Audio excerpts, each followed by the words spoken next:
taught, but also taught. Wow. That like you just constantly sacrifice yourself for others. So, husbands are sacrificing themselves for their wives, and wives are laying down their own desires for their husbands. And it sounds like this radical self-emptying, I guess. But in the end, it just like breaks people, And now, like, being on the other side as an atheist, I'm like, no, like you should fill yourself. Like, you need to put on your respirator if the airplane's going down, your oxygen mask before you put on someone else's. So like, right. So when I hear radical self-emptying, I think of like deny yourself, and for everybody else. And maybe that's what you mean, but it's like different if you're a Christian. And what I mean is like, because you have some connection with God that is helping to refill you. But, in my experience, just radically emptying yourself for others, like it becomes a toxic way to live. Mm-hmm. I just had this conversation with my wife yesterday, actually. 'Cause she's been reading this book about mothering, and it's written by a Christian, and for the most part, it's good. But she only wanted to tell me about the part that was bad. Sure. And the part that was bad was the part where the author was advising women and women who are mothers. She was telling them that they need to learn to find their full identity in their motherhood and in their being a wife. And so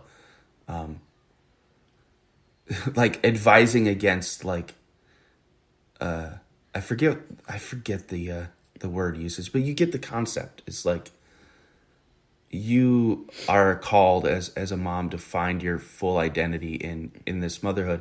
The implication of which is that that having a career is somehow outside of the bounds of your identity, or just having downtime with the girls or whatever was something that they were even discouraged. Like, and right, which brings some shame and some like feelings of like I'm wrong, I'm bad. If like let's just be honest. Like, I love my kids. Sometimes I wish I didn't have them.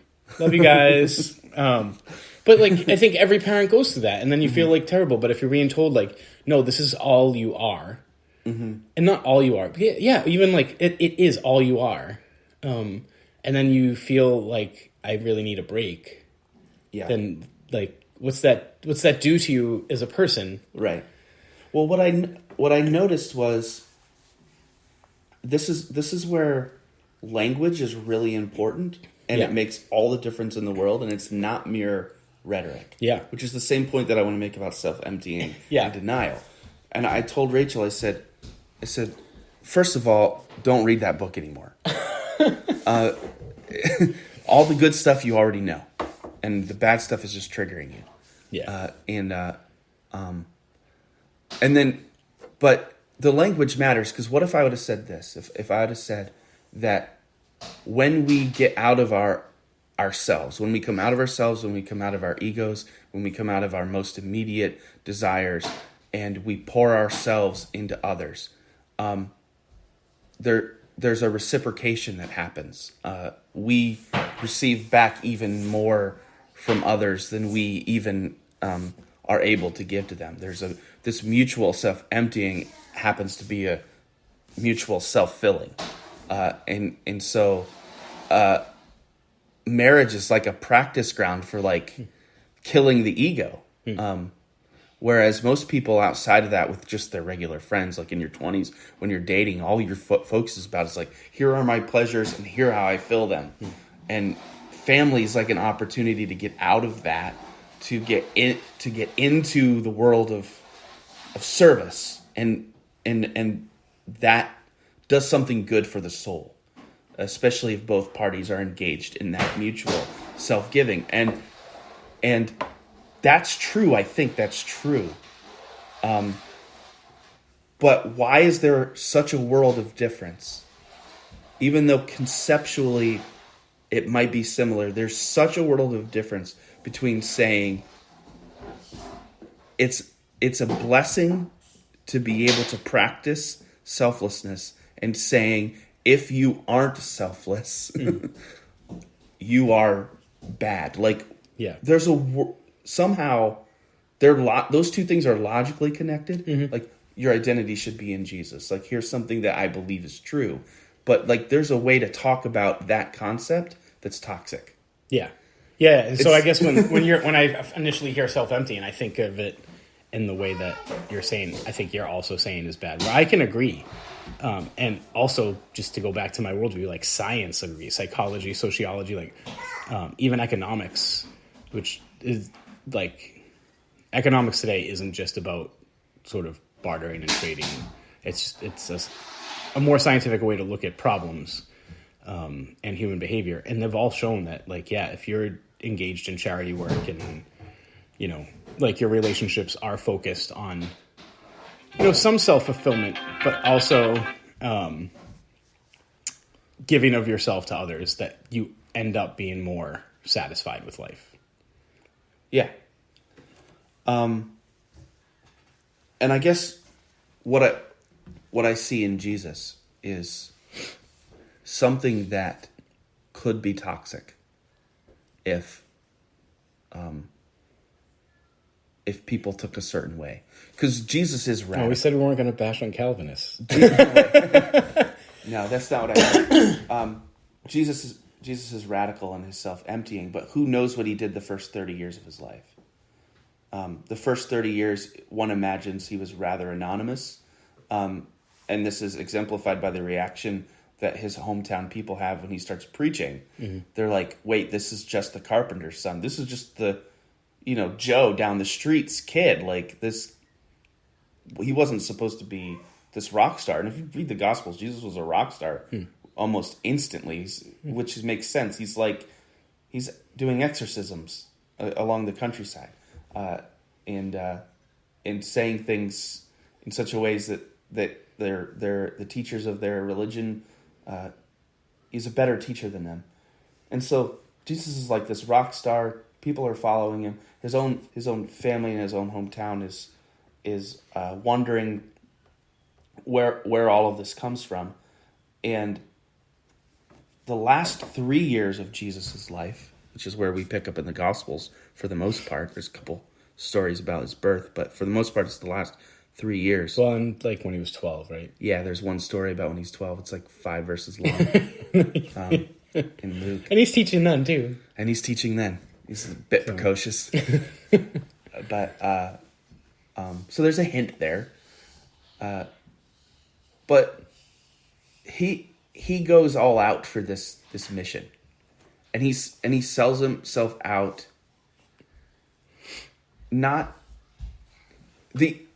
The angle isn't because I'm a pious Jew, I need to be selfless. The angle is he looked out into the world and he saw nothing but neediness. Mm-hmm. And he did everything he could to help and heal. And this explains what I think is Jesus' melancholy nature.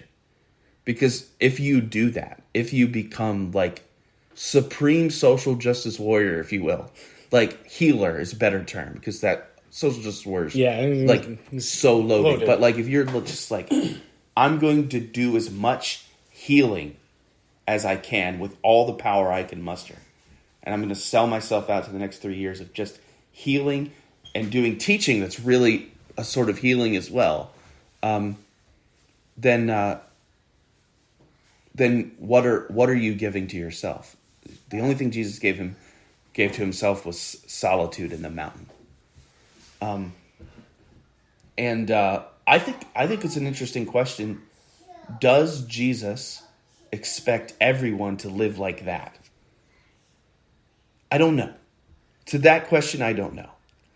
Yeah. I mean, what I think is, if there are people whom he is calling to pursue that kind of radical lifestyle, then those people will learn something really profound about life. Yeah, I mean, I think you can make the case, and I think there have been Christians throughout the millennia who have made the case that Jesus does call everyone to live like that, right? Like, if you don't hate your father and mother, right? Then and follow me, then you're kind of not worthy. And that's the total paraphrase. And when I was a Christian, the apologists would say, no, your love for God has to be so great such that it appears that your love for your family is hate, right? Or if you don't sell all your possessions and follow me. So I think there are some inklings in the Gospels and in Acts that if you're not, fully sold out, you're not a real follower. I also think that you can make the case that those verses are not proscriptive. Yeah, two things. First of all, I don't think those verses are prescriptive. I think that a lot of what Jesus is doing in his teaching, especially when he says those hyperbolic things, is he's actually trying to make the case that human perfection is way farther from what you're capable of doing than you even realize. Like, you're supposed to be like, I don't think I can do that. and Jesus, I don't think Jesus' reaction to you saying, I can't leave my mother, I can't leave my father, I can't give up all my possessions to follow you. I don't think his reaction to that is, well, you're not good enough then. Like, then you're not good enough for heaven. I think of the story of the rich young ruler, right? Who very arrogantly has this idea that there's this standard of righteousness that he can attain if he's just good enough. And I think Jesus' whole point is, I can always think of something that makes you imperfect, right? So, yeah, okay, you may do all the commandments, but what about this?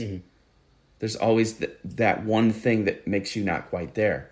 It's as if Jesus wanted to just say, no, actually, you're not good enough, not to point him to become a better person, but to sort of push him back into humility, because that's the point from which someone can see.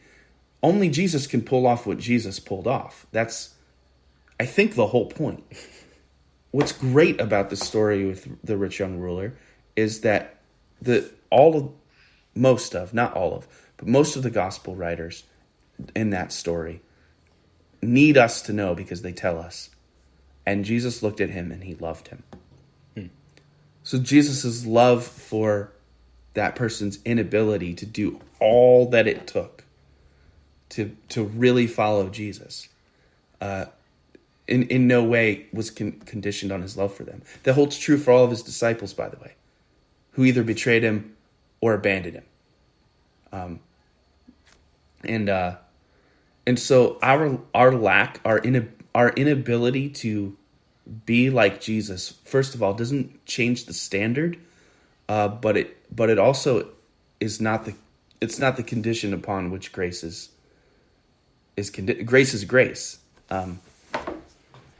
So I think Jesus has to make the standard clear, so that it's clear that we fall short of it, so that it's clear that what he actually did is in some ways divine, superhuman. And then that, I think, leaves room for us to pursue this calling, which we know is not for everyone. Meaning, people who do the monk, I'm not going to get married, like the Apostle Paul, who's advising people not to get married. Yeah. People who do that life, they're pursuing joy for themselves, but they can say nothing in judgment upon people who've chosen a more worldly path, so to speak. In other words, I'm not a pietist. Sure. I don't think that the distinction that Jesus is making between people is the people that follow me are right and the people that don't are wrong. Yeah, there's a lot there. I have lots of thoughts and feelings. I don't know where to. I think you had a little bit more. Maybe just pause there. A little bit more, like in your Facebook post.